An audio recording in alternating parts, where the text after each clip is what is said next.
What's up, Alice? This is Big Al 00. Now, we're going to be taking a look at all the 4 Kiss solo albums. Now, as you guys know, these are all the 1997 Kiss 3 remasters. I did have another version of the Gene Simmons one, but I wanted to get the one with the poster and be accurate as long as the other 3 by what version there is. So that's the only reason why I got another one. But this one was used. These were bought from the Kiss store. So there is a specific reason why I bought these. Now, I'm collecting the Kiss albums slowly. I have been buying some of the other ones. I did buy Kiss Alive. I did buy Kiss Dynasty not too long ago. As you can see, this is some of the Kiss stuff here. That is the first Kiss album, along with several others. As you can see, there's Kiss Hotter Than Hell, Dressed to Kill, Alive, Destroyer, Rock and Roll Over, Love Gone, and we have Dynasty. So, I have not gotten Alive 2 or Double Platinum yet, but I will be getting those eventually, along with Unmasked and several other records. So, I wanted to talk about what I like about these albums, what are my favorites, and what is my opinion on all of these. Now, my opinion on the Kiss albums are, this is a very solid rock album. This is not a really good album, in my opinion. I don't really like this one that much. This one is a bluesy jazz album. I am a fan of jazz. I do like some of the 50s and 40s swing and jazz, but you can kind of tell it's not really that much of a jazz album. It's kind of more like a mix mash, but it's still not a bad album. This is a hard rock heavy metal album that is beyond pretty good. So yeah, my ranking of all of these is this. If I had to name out of 10, this is a 7 out of 10. This is a 3 out of 10. This is a 6 out of 10.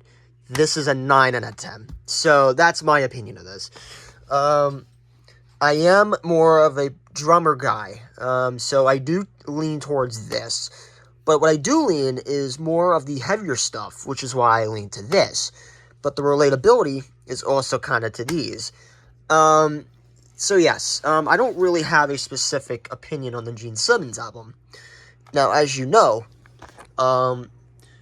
we are kind of a little bit on the downside. So here is the Wikipedia page for Paul Stanley. All these albums were designed by Alrado Curigati. I think that's Italian. Now, Paul Stanley's album was recorded in several places: the Electric Lady Studios and the Record Plant and the Village Recorder. Gene Simmons was recorded at the Manor in Oaklandshire, Cherokee, Hollywood. So, and the other one, now one of them was Blue Rock Studio, and the other was the Manor, and then Cherokee, which I don't think any of these exist anymore. Peter Criss was recorded at Electric Lady Studios, similar to Paul Stanley. And Ace Frehley's album was recorded in the mansion in Sharon, Connecticut, and Plaza Sound Studios. Now, Vinnie Poncha recorded and mixed this album. He would also help record Dynasty and Unmasked. Ace Frehley's was recorded by Eddie Kramer. He did the Kiss demos from 1973. He also did the recordings and the overdubs, helped record the overdubs on Alive 2. No, not Alive 2, Alive, and then also did the ones for, he also helped record the albums of Rock and Roll Over and Love Gun. Paul Stanley is Jeff Gillicksman. Don't really know there's anything significant about him. Let's go back on Wikipedia. Jeff, let's see what he did here. Yeah, okay, he did albums for Kansas. He did albums for Kansas, and then the Allman Brothers, and it also says here they also did one for Marvin Gaye and Bob Marley. And then Gene Simmons is Sean Delaney, as you guys know, was one of the producers for Dressed to Kill, but he also was one of the recording engineers and also one of the owners of Casablanca Records, if I'm not mistaken. So let's also kind of get to that. So now here is the Kiss CDs. Outside of their boxes here. Let's just fix this to represent the four of them here. Now, Paul's was given the color purple because of the love aspect of his personality, a star child, so it was kind of given more like purple.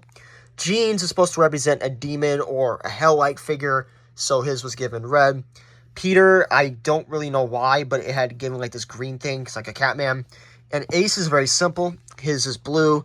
Space goes with the color blue and black, so I think his is probably the most accurate out of all the characters because of the fact it is kind of a spacey look. So I think it kind of works with kind of what he is.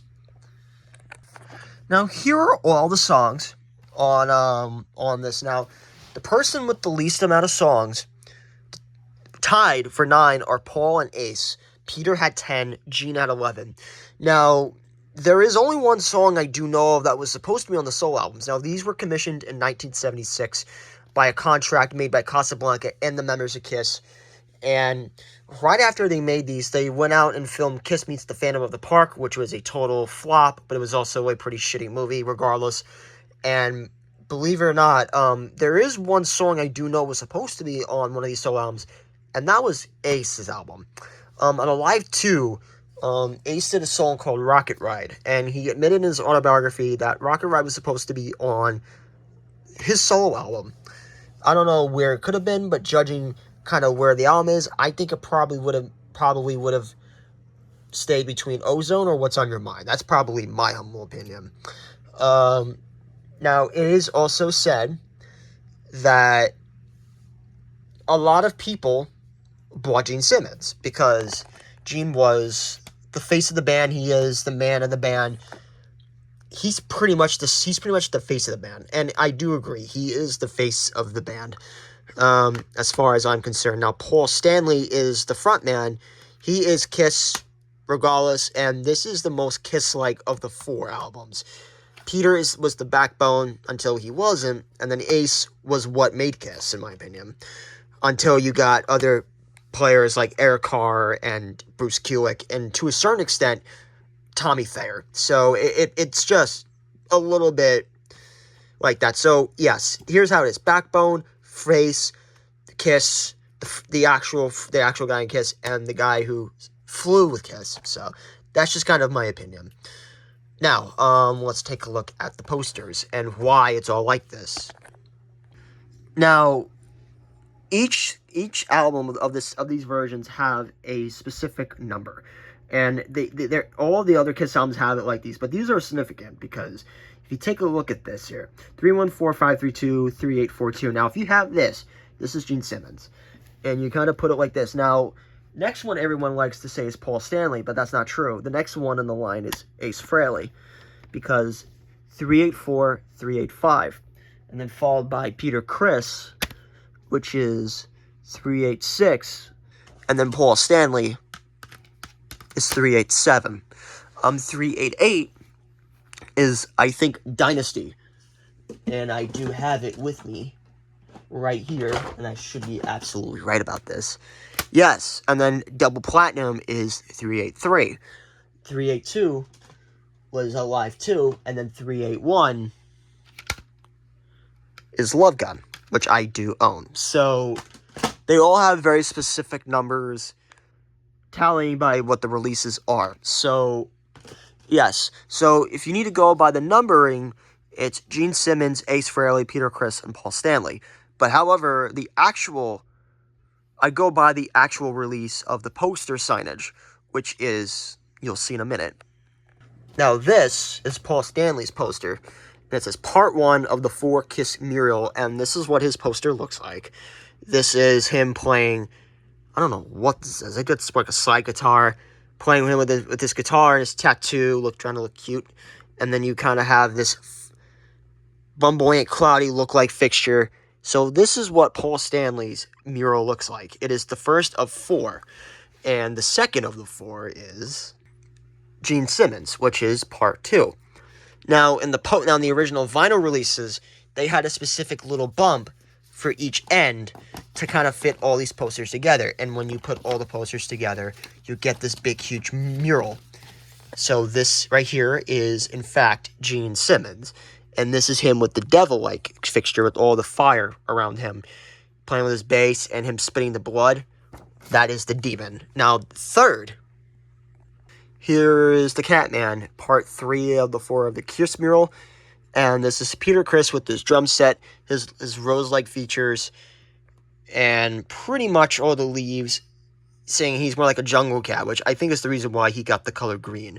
And believe it or not, this solo album of Peter's is actually part of the reason why eventually he would also incorporate the color green.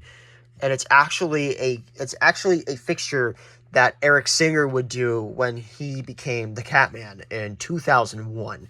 So that is the reason. This is actually the first time you see the green on his makeup, but it wasn't incorporated until the solo album was released. Because if you look at the poster, he does not have it, but in the album cover. But when you see it here, he does indeed have it, and that's because of this here. And he's not the only one of the four who also added color into his makeup. Ace Frehley did it as well. Now, if you look at his designs, he kind of has some color into it. Don't know why. But Ace has the most interesting and the most unique, because he has all the stars and the smoke and the guitar and all that. So, but believe it or not, in the album cover, he did have a little bit of green. But when you actually look at the album cover, when you actually look at the makeup he did after the fact, he actually added blue. And it's actually very evident in Dynasty. You can actually see he started adding blue. He and Peter actually added their colors into it. However, the blue was eventually retired when Ace Frehley left the band in 2002. And when Tommy Thayer took over his makeup, the makeup no longer supported the color blue. The blue was a variant of Ace's, something that was abandoned when Tommy Thayer took over the spot. And believe it or not, when you actually look at some of this stuff, you can actually see some of what you're supposed to represent it as. So I'm going to go ahead and I'm going to show you what these all look like with all 4 of them together. So this is how it's actually supposed to be like this. Now, if you look at all this here, the smoke of Paul is supposed to go to Gene. This is from Paul. And then the fire of Gene translates to the fire to Peter. And the roses of Peter end up at Ace. So you basically have this mural that you're supposed to connect together. And so that's why the album starts with Paul. You play Gene's, you play Peter's, and you play Ace's. Which in my opinion probably works. Because you got the high point, the low point, the middle point, and then you have the really high point. So it's really a fixture of what the albums are supposed to represent.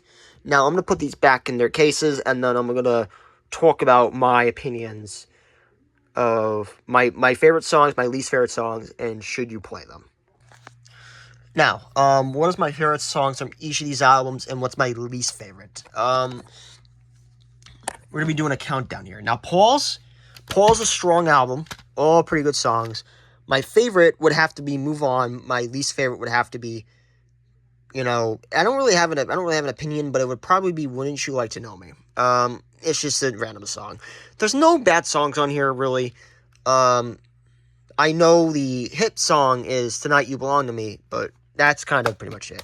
Now, Gene's, my favorite song and the hit song is Radioactive. My least favorite is Mr. Make Believe. Like, most of this album is not really good, so I can pick whatever the hell I want. Peter's Tossing and Turning is probably my favorite song on here. I really like that song.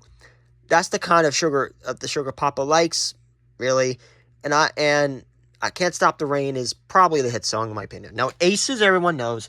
The hit song is New York Groove. My favorite one is Rip It Out or Speed 'Em Back My Back Baby. Those are one of my 2 favorites. But my least favorite is actually Wiped Out. It's probably Wiped Out. It's between Ozone or Wiped Out. Those are 2 very mediocre songs in my opinion, but they don't really hinder the album as, say, See You Tonight or whatever, Mr. Make Believe. So yes, here's my opinion. Should you buy these albums? Paul and Aces, I think yes, because they're both very solid albums that are very good in their own right. If you discount the fact that they are, in fact, Kiss solo albums. And this is supposed to be one whole record. So with all like 35 minutes worth of music, you're probably looking over 2 hours of music here. 2 hours, which is not bad. It's more like, that's like listening to Injustice for All twice. That's basically what this is. Paul and Aces, I recommend you guys buy. They're very good albums, and they are very standout. They stand on their own. They hold their own. Now, Peter's is very complicated, because Peter has a lot of good songs, but they're not very well structured, but he's also not entirely the best writer, because remember, his friend Stan Penningridge also helped write some of his songs, such as Baby Driver, Beth, Dirty Living, and that's basically the same process here. It's basically the same exact thing in this album here. So, it's kind of the same thing. Now, Gene, very fucking risky. And the main reason is because it's not the album that you guys were expecting. If you guys are expecting to hear Gene talk about demons and all that shit, no, this is not it. Because he had a lot of the Beatles shit on here. And from a little interesting thing here. So he had Beatlemania people try to be on this album and whatever. He even tried to have Paul McCartney and John Lennon on here. You know, he had a lot of guest stars. So Gene's album is very risky because of the fact it's not what it seems. I remember when I first heard this, Radioactive, I was really excited for Radioactive, and then all of a sudden I got really disappointed by the rest of the album, which is part of the reason why I don't really like it that much. I recommend these two. Buy this if you really want to go into jazz. Buy this at your own risk. You know, I bought these two just to have it, but I also need to fill up my collection. But so my ranking is Ace is number 1, Paul's number 2, Peter's number 3, Gene's number 4. Why does Peter why does Peter get the number 3? I don't know, but yes. Now everyone knows which one sold the most. Gene sold the most, followed by Ace, Paul, and Peter. These were, in fact, unfortunately, commercial failures, because they made 500,000 of these on launch, and what ended up happening was that they oversaturated the market, because you guys remember, they released 2 albums in 74, they released 2 albums in 75, 2 in 76, 2 in 77, and then they released 5 in 1978. The other one was double platinum. So, yes, with double platinum, with these 4 albums combined, it is a fucking juggernaut. And these actually played a reason why the band eventually split up, why Peter Criss ended up having that car accident, why all this went down, why he was fired, why they had Anton Fig, why they had Eric Carr, and eventually part of the reason why Ace Frehley left the band in 1982. This was the huge reason why we ended up with people such as Eric Carr, Vinnie Vincent, Mark St. John, Bruce Kulick, Eric Singer, and Tommy Thayer. This is the exact reason why. And I really respect them, and they're the only band that has actually ever done this on the same day. Like, other bands I like have done solo albums, like Black Sabbath has done solo albums, so has, members of Black Sabbath have, members of, who else? Led Zeppelin had, except for John Bonham. It's why bands like this ended up with these types of solo albums. But Kiss is very infamous because it was a experiment that turned out to be a commercial failure. 500,000 of these were made each for the same day, and unfortunately, the one that sold the most was Gene's. But no one liked Gene's. Everyone ended up liking Ace's. People liked Paul's. People threw Peter's in the garbage, and I mean that literally. So I recommend you guys buy these, but like I said, buy experimental, buy this at your own risk. I wouldn't say not buy this, because I think there are people who do like Gene's album, and there are people who like Peter's album, but they're not really that good out of albums, especially when you listen to this, and it's like, oh wait, why is it not rock? Because Peter's a fucking jazz drummer. That's the reason why this album is not a rock album. It's a fucking jazz album, and I like jazz. But this is but I actually prefer listening to this over Never Say Die. And that's saying something. So that is my review of the Kiss solo albums. I'm going to be listening to these individually. Now, like I said, everybody has a favorite Kiss member, and everyone has a favorite original member. My favorite is Ace, but I am more of a drummer, so I do like Peter Chris a lot. But however, Paul's actually very well good. And he, with all the guest stars on there. So if you really want to know the guest stars on here, the best one here was Cher, Anton Fig, Bob Kulick, and I don't even know what this one is. So I really hope you guys enjoy this review, and don't forget to like, subscribe, and favorite. I really hope you guys like this, and I'll see you guys in my next video. See you guys later, and enjoy this video, because this was exhausting.